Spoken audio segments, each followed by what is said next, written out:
name is Amy Dietzman, and I'm the Senior Director of Learning Strategies and Professional Development. I lead the training and professional development team here at Tutor.com. And with me is Henry Price. He's a Senior Manager of Curriculum and Training, and he's going to be doing a presentation for you. He's really the expert, so he's going to go through the slides. But like I said, if you have any questions throughout, please just drop them in that box, and we'll try to answer those all at the end or as we go. So I'll pass it on over to Henry now.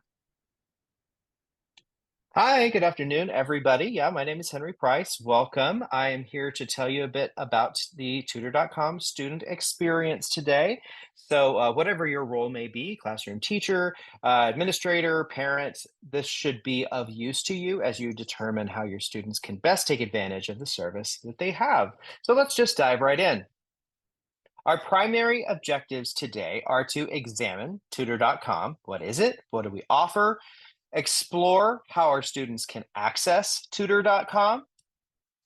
And we're going to experience a quick sample session. So let's take a look. What do you already know about Tutor.com? You may know that Tutor.com is now a Princeton Review partner. As such, we offer high quality one-on-one tutoring that's available to students 24/7. Our tutors are offering live academic tutoring in over 200 subject areas, as well as some drop-off writing. That means students can have their papers reviewed and returned to them in 12 hours or less. And because we partner with the Princeton Review, we also offer a variety of SAT, ACT, and AP test preparation tools, including sample tests, test prep courses, and more. And we view college admissions as a combination of those two things, good grades and good test scores, as well as strong applications. And we also provide services to help students with the application phase of working towards their post-secondary success.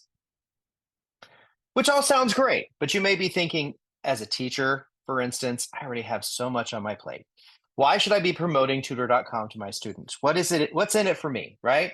We're here to support you all and make your lives easier. And I've worked with a lot of teachers over the past few years, and there really is a moment at which teachers tend to realize, oh, this is helping my students in ways that I couldn't, and taking some things off of my plate. So think about, for instance, the student who is quiet and keeping up, but struggling in ways that they're not speaking out about. And then it turns out too late that they have been falling further and further behind, and it's very late to stage any kind of intervention. Or the kind of student where you're never able to fully identify what the best strategy is to overcome an obstacle because there are 25 or 30 other kids in the room, and it's just never possible to spend individual time with the students who are falling behind. And of course, think about the students who are too obligated in their after school hours to do what we could traditionally view as homework. They have jobs, they have family obligations, whatever the case may be. It's just not realistic for them to sit down and put all of their attention towards several hours of homework every night. Well, our tutors are here to reach students in all of those situations and more. And when we do reach those students, they work. And as you can see on the screen here, over 96% of our student surveys indicate that a tutor has helped them in really important ways, such as they're glad that their school offers Tutor.com. They would recommend Tutor.com to a friend. Tutor.com has made them feel more confident about their schoolwork and or help them with their grades and or help them complete their assignments. One of our favorite things every week is to get the student feedback comments. We get them as a digest email to us every week, and some of the stuff the kids say is just heartwarming. We love to hear it. So who are these folks who will be working with your students on a daily basis? Well, each year we have over 200,000 applicants interested in tutoring with our service who register on our site and express interest in tutoring. Once the required minimum qualifications have been confirmed, they move on to content exams. These are rigorous exams created by subject matter experts who ensure that the applicant's knowledge is at the appropriate depth and breadth and that their expertise is up to date. The effectiveness of these exams is clear in that fewer than 10% of our original interested parties are able to pass them.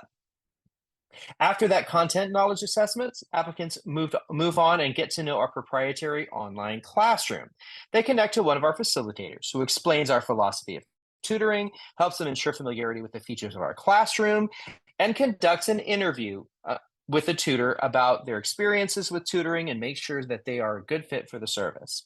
At the end of the day, you'll find that barely over 1% of those original 200,000 who registered wind up working directly with students. So it is very important to us that only the very best tutors are working directly with our kids. What do our tutors actually do once they make it through that process?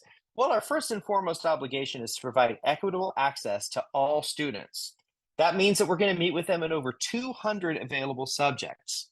And if you see a little star by math, science, social science, those and our study skills sessions, those are actually conducted in both English and Spanish. You can see in a few minutes in the student interface what it looks like to simply toggle between the two languages, as well as conduct a full session in whichever language the student prefers. So even if the content itself is, of course, presented to them in English, they can have a conversation with their tutor about it in Spanish. And there are many, many more subjects as well: computer literacy, foreign language, soft skills like study skills, SAT, ACT prep, and even things like test anxiety and college readiness activities are all available to your students. Our tutors are familiar with and comfortable with working with all students. Every tutor knows how to differentiate their approach based on student needs, and our online classroom is equipped with tools to support all students. For example, students have the option to connect to their tutor using a voice tool or simply communicate via chat, whatever makes them more comfortable. The classroom whiteboard includes a bunch of additional ways of communicating, such as drawing, using diagrams, and more. And the classroom is also compatible with screen readers. We also employ designated tutors to work with our English language learners. So as we said earlier, we can conduct several of our sessions in Spanish, but in addition to that, students can connect with tutors to work on ELL reading, writing, and speaking. Tutors will work with students to clarify their assignments, break concepts down into small steps, help students learn new terminology. And if you work with ELL students, you know what those strategies look like. Our tutors will utilize them as well. We also support students outside of their academic content. As I mentioned a second ago, we have designated student success tutors who help students with soft skills like time management, coping with stress, test anxiety, and things like that. And yes, designated college and career tutors who support students as they work on college applications, resumes, essays, and preparing for interviews. We strongly believe that we should be supporting the whole student experience rather than simply silo it off into an academic subject. So now you kind of have a sense of what we do. Let's discuss how we do it. We'll take a closer look at our tutoring philosophy and procedures and how we monitor our tutors. Our tutoring philosophy is rooted in what we call the 7 tenets of tutoring. And after over 25 million sessions, we actually hit that record a couple of weeks ago. We feel pretty confident that these tenets are what set our tutors apart. So let me briefly explain the tenets. The first is to provide accurate content. As you just saw, our tutors have to pass a rigorous subject matter exam to qualify to teach in the first place, but we also want to ensure that our tutors have true depth of knowledge required to support all students. And some tutors who work in fields where the field of study is always evolving, such as the sciences, we make sure that they are fully up to date as those fields evolve. The second tenet is to appropriately clarify. Tutors begin every session by clarifying exactly what the student is here for help with and what they hope to accomplish by the end of the session. Students may have a wide variety of questions, but tutors have very specific fields of expertise, and we want to make sure they're talking to the right person about the right thing. And if they have additional questions that are outside that field of expertise, we can refer them over to a different tutor. The next is to identify an appropriate approach. After assessing prior knowledge, tutors will use a variety of approaches, such as scaffolding, modeling, fading, direct instruction, depending on what the student needs. And throughout the session, tutors will consistently evaluate student progress, and they may cycle through all of those strategies before a session is over as the needs arise. The fourth tenet that you will see in action if you watch a session is to ensure understanding. We believe that the one who does the work is the one who does the learning. And so the primary goal of each tutoring session is to promote student confidence and critical thinking skills that lead them toward academic independence. So a student who logs on thinking they can simply share a multiple choice question with us and have our tutor say, oh, the answer is C, might be preliminarily disappointed when they find out that the tutor's actual objective is to get them to fully understand that question and be able to answer a similar question next time. So, all of those top four tenets that you see there will be evident at all times during the course of a session. Behind the scenes, we're also making sure that our tutors manage their time effectively. They establish a realistic and attainable goal at the beginning of every session, which is used as a roadmap to guide their instruction. They also are required to display professionalism and respect at all times. As you know, students learn best from those that they respect.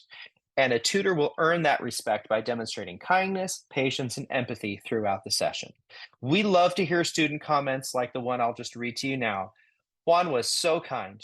I am feeling mentally fried, but he was patient and guided me through my work while building confidence in my ability to solve the problem. That is an actual student feedback that was submitted at the end of a session, and that is exactly what we're looking for all the time. Finally, we also want to make sure that our tutors are familiar with our policies, procedures, and classroom tools. Take note, we have procedures in place to ensure your students are safe and well taken care of. Our tutors are consistently provided with resources to ensure they're familiar with the most up-to-date policies and procedures. Let's talk about what some of those are. Our quality assurance team makes it a priority to equip tutors with the tools that they need to support your students. So again, you'll recall the rigorous application and screening process we mentioned earlier. Every tutor who makes it that far will enter our quality specialist program. Tutors are assigned an individual quality specialist in their area of expertise who orients them to our service and shares with them important information, such as the 7 tenets we just reviewed and how to use our classroom. And once a tutor begins conducting sessions, they receive ongoing feedback from both the students that they're working with, as well as directly from their quality specialist. Further, there's an automated monitoring system which will flag sessions for a variety of reasons, including unusually long session times, swear words, phone numbers, social media tags, anything that could be considered inappropriate interactions sent in either direction between teacher and student. Finally, quality specialists also regularly spot check their assigned tutors' sessions to check for accuracy of content, as well as the best practices and tenets that we've been talking about. And they provide tutors with feedback and relevant resources from our Tutor Resource Center to make sure that in the event any red flags do come up about the quality of our tutors, they are addressed quickly and efficiently. So let's take a look at what the student experience will be when your students begin working with Tutor.com. Tutor.com is integrated seamlessly with your in-house learning management system. So whether you use Google Waffle, Clever, Schoology, or any of the other common learning management systems, Tutor.com services will be accessible there through the student's existing single sign-on. When they do sign on, they will find a page that offers them the opportunity to connect now, and that's will bring up this screen. Recall, you can toggle between English and Spanish, and then you need to tell us why you're here. So in this case, the student is an elementary student who is here with a science question. They're going to tell us exactly what grade they're in. They're going to choose chat versus chat with voice, and then they're going to submit the exact question they would like help answering today. In this case, please help me with the water cycle. That's enough for the tutor to launch a session. This tutor will still then ask follow-up questions. What do you know about the water cycle? Where are you in the learning process about this right now? The tutor is trying to become as efficient and knowledgeable as possible about exactly what the student is here for help with so that that session can be effective, but also get through it as quickly as possible so the student can move on to other things. So that's what the overall experience will look like. Recall that there's a lot else going on this page as well. Up here, you can connect with a tutor now, as we see here. That's the page that we're on. We can also schedule the same session for later, which we'll talk about in just a second. We can drop off our work And we can also explore some of the asynchronous features that we have, such as self-study test prep, and make changes to our account on that main page. For scheduling a session, this is if you have a question for a tutor, it has just come up, but of course, now is not the ideal time for you to log on and talk to a tutor. Happens to students every day. Imagine a student's working on a tough homework question in the late afternoon, right before leaving for soccer practice. So there's no way she can log on and work through it with a tutor right that second, but she knows when she'll be home. And later tonight, even if that's in the middle of the night, she can schedule a session with a tutor who can work with her and help with that question. Maybe there's tutors that she's worked with in the past, and she can see if they're available at her favorite time, or she can just browse a list of qualified tutors who are available at that time, and she can pick someone who she thinks would be a good fit. So in this case, the student might remember working with our tutor, Andre, and would like to work with him again. So she schedules a session at midnight, and she knows she'll have help. There's even a notification setting to alert her when the session is about to begin in case it slips her mind. Once inside the classroom, whether you connected immediately or scheduled it for later, the experience is the same. Students will be able to communicate with their tutors using the chat function or by drawing on the whiteboard. Recall that it's up to the student whether they want to use voice or chat only when they request the session. Whatever this tutor draws on the board, as you've seen here, they've drawn apples, they've drawn shapes. The student will see those and vice versa. So anything the student puts on the board, the tutor will see. The whiteboard includes tools for engagement and collaboration. They can both write and draw on the board. They can both add shapes, formulas, change the background, even upload images from, for instance, if they got a homework assignment that they'd like to literally just drop into the classroom for help, they can do all of that inside the whiteboard. Or a tutor could do so. They could upload a diagram of a cell to help explain a biology concept. Tutors can also utilize a graphing calculator for math sessions or work together in the code editor for computer science sessions in a variety of coding languages, Java, HTML, SQL, and more. All of these tools have shared viewing to supplement discussion and instruction, and any URL shared during the session will be available in the session transcripts for students to refer back to at any time in the future. The classroom also includes a two-way text editor where tutors, for example, could help students format citations, create an outline, or structure a paper. And file sharing, where both students and tutors can share resources and view them simultaneously. This is similar to the kind of feedback they might get in the asynchronous drop-off writing section, which we will talk about in a moment. But in this case, they're working with the tutor in real time to get that feedback. And one of my favorite newer features is called Snap Attach. In this feature, if the student clicks on Snap Attach, a QR code will appear on the screen, which they can scan with their phone. The phone will then be connected to the classroom, and they can use the camera on their phone to take a picture of a homework assignment. So this is just one more way to get a piece of paper that's not digital yet directly into the classroom efficiently so that the tutor and the student can be talking about real problems rather than trying to recreate them as they go. So as you can see, there is a wide variety of types of things that students and tutors can do together in the classroom. By the way, if a teacher would like to refer a student for tutoring, that session does not have to be initiated by the student. There's a way for the teacher to go in and click refer next to a student's name and ask them politely to conduct a session with a tutor in that chosen subject at a later date.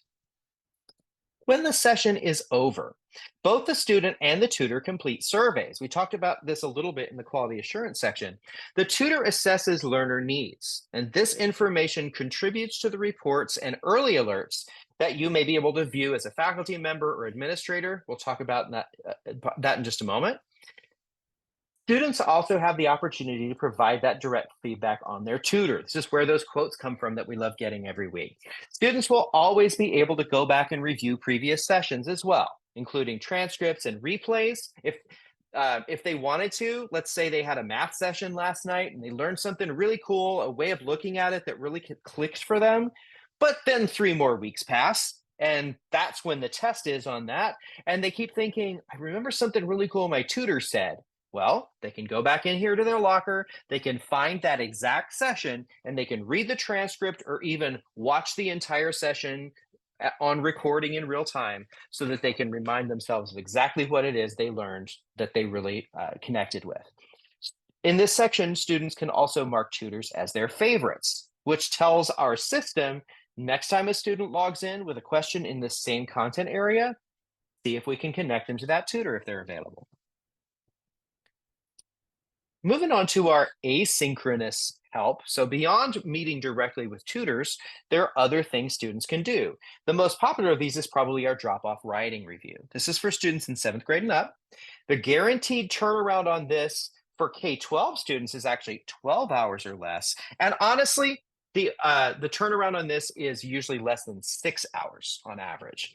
What they receive if they submit a rough draft of a paper, for instance, is a detailed rubric-based summary feedback, everything from higher order, thesis, structure, flow, down to grammar, style, and formatting, as well as recommended next steps for improvement. Students will make their own changes, though. This is not the tutor redlining the document and making changes. Instead, what you'll see are comments, both in the form of this summary rubric and in line.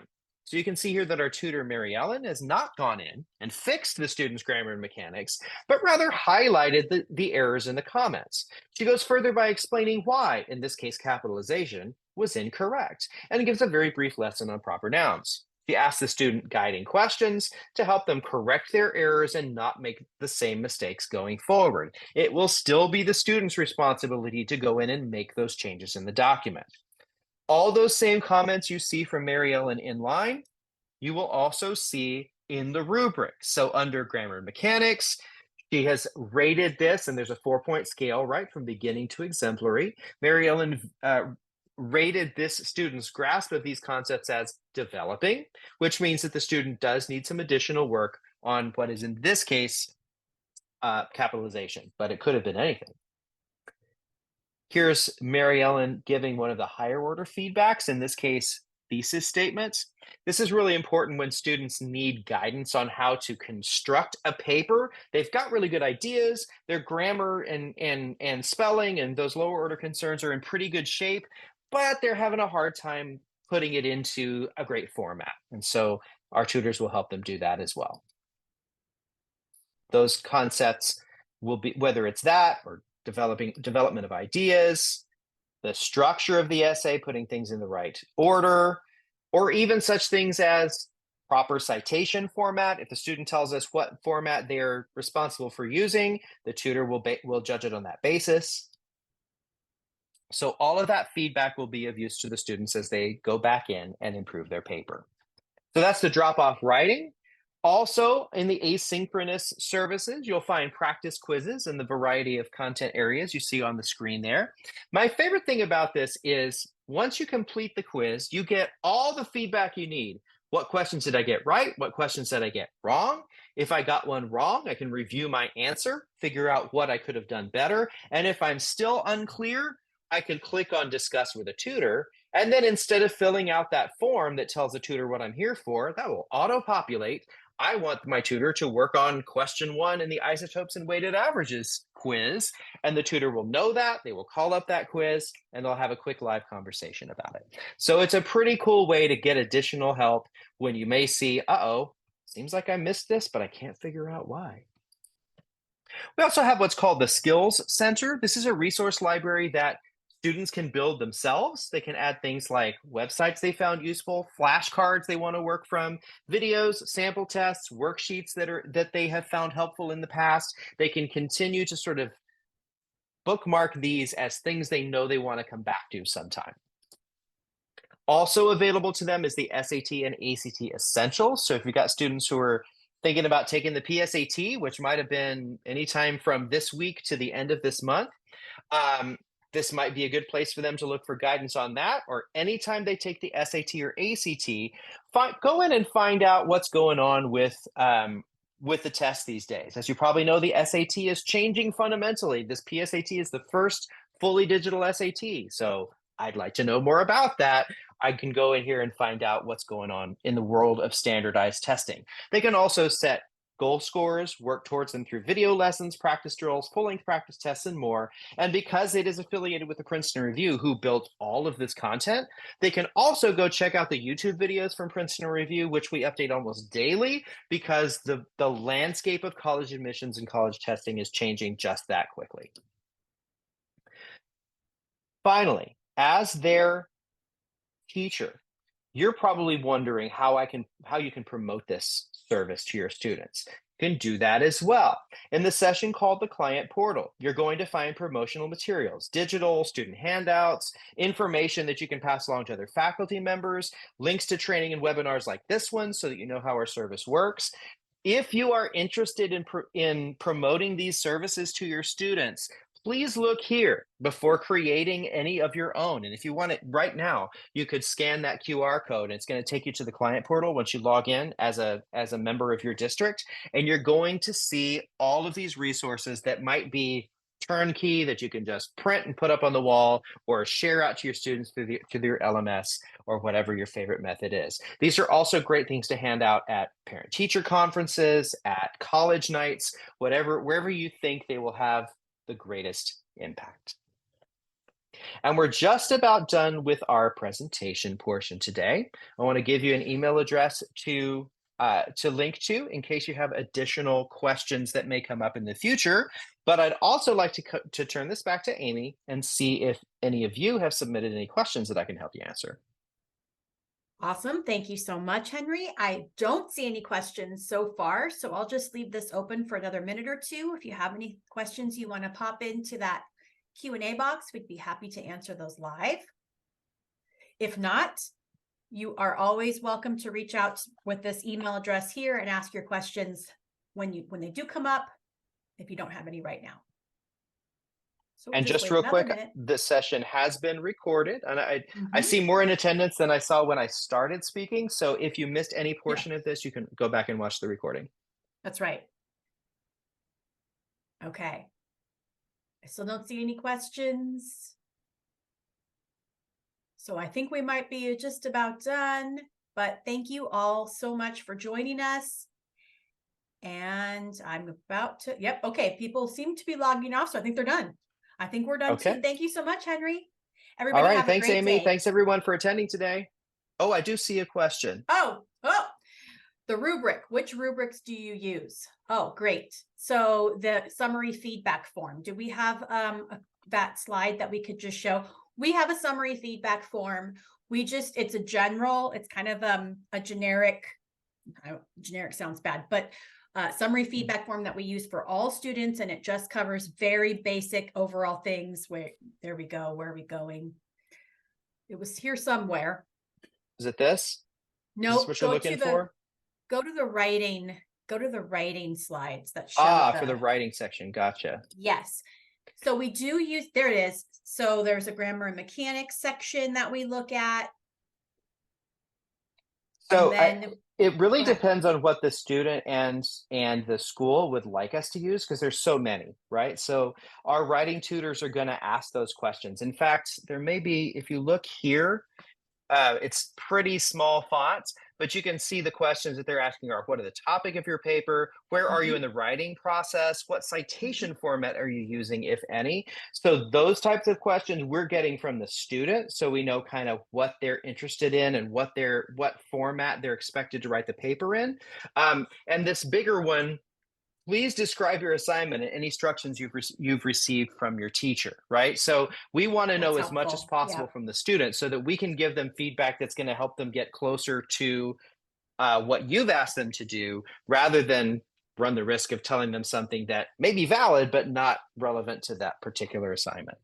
Exactly. Yes, so we try to focus on higher order concerns. Generally, we try not to just look at a student's paper and only look at spelling and capitalization and grammar and things like that. We try to look at higher order concerns for the most part, provide that feedback. We do have a summary feedback form. Every student gets it. And we also always include resources in that summary feedback form. So we give them things they can take and learn from later. If they have a problem, let's say with commas, for example, maybe we won't go into too much detail in the session about commas, but we might provide them with a a document about commas that comes from our writing center. We actually have our own writing center.